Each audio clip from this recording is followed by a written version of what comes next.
अस्सलाम वालेकुम। इसफेयर न्यूज़ के साथ मैं हिरा कुरैशी। अब तक की ताज़ा तरीन शाह सुर्खियों के साथ बनू में पीडीएम के जलसे से मौलाना फजल रहमान का खिताब जारी। इमरान नियाजी मईशत खारजा पॉलिसी के बाद क्रिकेट में भी फेल हो चुका है। वर्ल्ड कप नियाजी ने नहीं, मियादाद, वसीम अकरम, इंजमाम ने जिताया था, एहसन इकबाल का बयान। कोयटा में हज़ारा बिरादरी का मैयतों के साथ धरना जारी। खून जमा देने वाली ठंड के बावजूद मुजाहिरीन धरने पर मौजूद। वज़ीर आज़म इमरान खान की आमद तक धरना जारी रहेगा, धरने के जिम्मेदारान का बयान।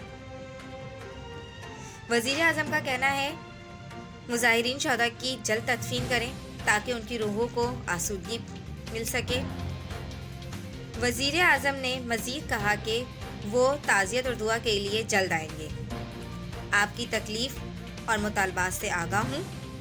ऐसे हमले आइंदा ना हो, इनकी रोकने के लिए रोकथाम